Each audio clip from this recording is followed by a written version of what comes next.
My name is Cian and I want to be baptized.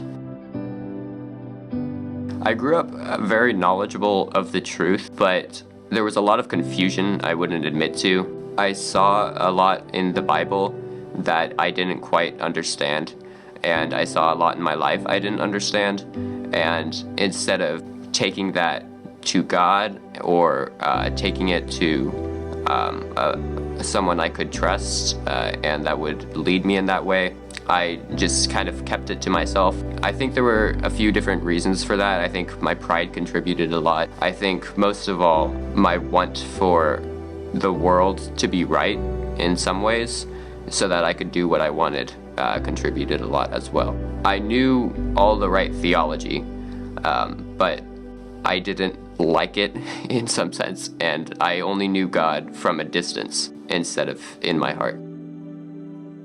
For a long time, I felt like I was of the half spiritually alive, which is one of the worst places to be, because I knew better than to go along with the world, but I wasn't following Christ with my whole heart, and that led to a lot of guilt and frustration.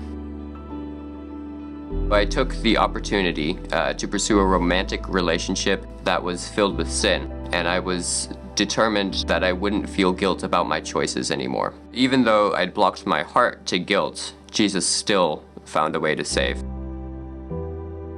Thankfully, my parents confronted me, and I realized I couldn't continue this relationship with this girl and claim any association with Jesus.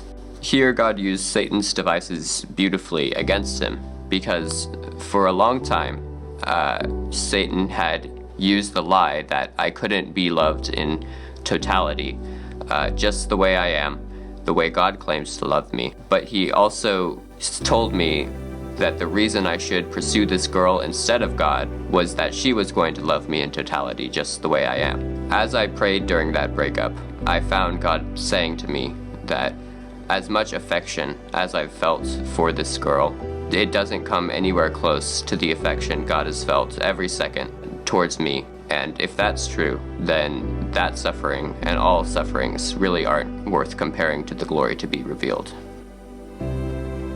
In my life today, he's been teaching me how to love others in the way that he's shown love to me through himself and through the church. I've decided to be baptized because Jesus commanded it, and all his commands are inspired by love for us. Cian, it's been a joy this past year of getting to know you, getting to see you grow in your faith. And for those of you who don't know, Cian is actually in my small group for Wednesday nights after our midweek meetings, and he is one of the few students, when he talks, all the rest of the students listen, which is incredible. God has gifted you with a lot of wisdom, and I pray that you continue to use that for his glory. So Cian, I have two questions for you. Have you come here today to make public your profession of faith in Jesus Christ? Are you willing to follow him in word, in deed, to wherever he calls you? I am. Awesome. Cian, based on your profession of faith, it brings me and this entire congregation great joy to baptize you in the name of the Father, and the Son, and the Holy Spirit.